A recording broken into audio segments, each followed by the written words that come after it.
Hello नमस्कार, मी सरिता. माझ्या चॅनलमध्ये तुम्हा सगळ्यांचं स्वागत आहे.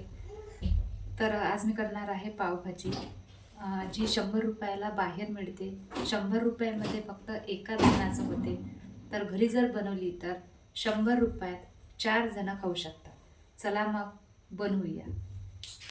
तर इथे मी भाज्या घेतलेल्या आहे काही. तर या भाज्या चिरायच्या आधी स्वच्छ धुवायच्या आहे आणि नंतरच कापून घ्यायच्या आहे. तर 1 वाटी बटाटा घेतला, त्याचे सालं काढून घेतले आणि अशा बारीक फोडी करून घेतल्या. 1 टोमॅटो बारीक चिरून घेतला. 1 मध्यम आकाराचा कांदा, तो पण बारीक चिरून घेतला. 10-12 लसणाच्या पाकळ्या बारीक ठेचून घेतल्या किंवा त्याची पेस्ट तयार करायची. मध्यम आकाराचा ढोबळी मिरची बारीक कापून घ्यायचा आणि 1 वाटी गोबी बारीक चिरून घ्यायचा आणि फ्रेश मटार घेतलेले आहे अर्धी वाटी बारीक चिरलेली कोथिंबीर घेतली. आणि यासाठी भाजीसाठी आपल्याला काही मसाले लागणार. हळद, धने पावडर, लाल मिरची पावडर आणि इथे पावभाजी मसाला पण लागणार आहे. आणि फोडणीसाठी अर्धी वाटी तेल घेतलेलं आहे. तर आता चला आपण भाजी बनवूया.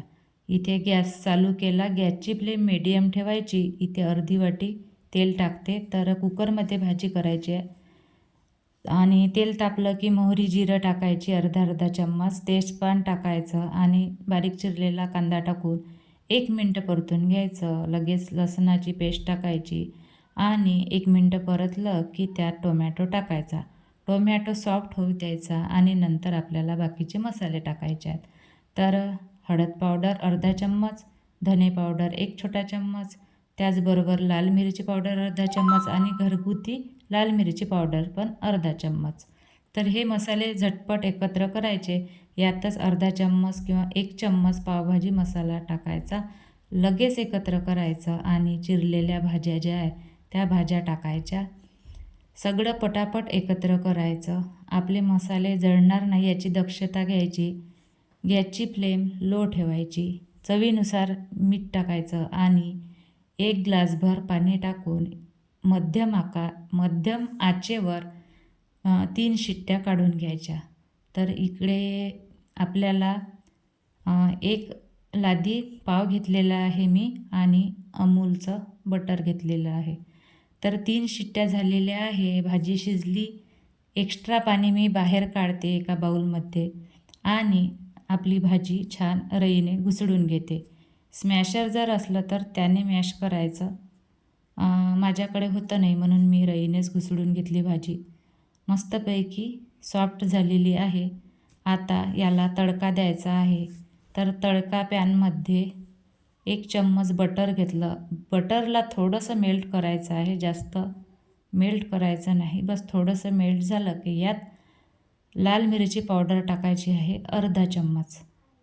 तर लाल मिरची पावडर टाकते अर्धा चम्मच आणि पावभाजी मसाला टाकायचा अर्धा चम्मच.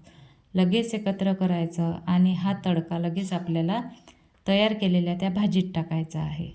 आता या भाजीत टाकलं का ही भाजी पुन्हा आपल्याला गॅस चालू करून ठेवायचा आणि गॅसवर 1-2 मिनटं किंवा 3-4-5 मिनिट आपल्याला ही पुन्हा एकदा अशी शिजून घ्यायची आहे. बारीक चिरलेली कोथिंबीर टाकायची आणि तयार आहे मस्तपैकी आपली पावभाजी. तर भाजी तर तयार झालेली आहे. आता इथे आपण पाव भाजूयात. तर पाव असे मधोमध कट करायचे आणि आपला जो रेग्युलरचा तावा असतो चपात्या करायचा तो गरम करायला ठेवला. गरम होताच यावर थोडंसं बटर टाकायचं आणि पावभाजी मसाला टाकून थोडंसं पाव हे दोन्ही बाजूनं मस्त भाजून घ्यायचे. दोन्ही बाजूने बटर लावायचं म्हणजे पाव छान लागतात खायला. आणि लो ठेवायची. गॅसची फ्लेम ही लो ठेवायची, नाहीतर पाव आपले जळून जातात. आणि मस्तपैकी असे दाबून असे भाजून घ्यायचे. दोन्ही साईड दाबून भाजायचे म्हणजे छान भाजले जातात, ते खायला पण छान लागतात. आणि असेच सगळे पाव भाजून घेते मी. आणि या भाजीला जास्त वेळ लागत नाही करायला. लगेच होते पावभाजी घरी आणि कमी पैशात होते. बाहेर जर जातो म्हटलं तर 100 रुपयात एका जणाचं होते आणि घरी जर खातो म्हटलं तर 100 रुपयात 4 जणं खाऊ शकतात. तर मस्तपैकी आता मी पावभाजी एका डिशमध्ये काढलेली आहे. त्यावर बटर टाकते. थोडीशी डेकोरेशनसाठी कोथिंबीर टाकायची. तुमच्या घरी काकडी त्याच्यासोबत घ्यायची. कांदा घ्यायचा, लिंबू घ्यायचा, मस्त भाजलेले पाव घ्यायचे आणि मस्त गरम गरम पावभाजी खाऊन घ्यायची. व्हिडिओ आवडल्यास एक लाईक करा आणि चॅनलला सबस्क्राईब करायला विसरू नका. Bye bye.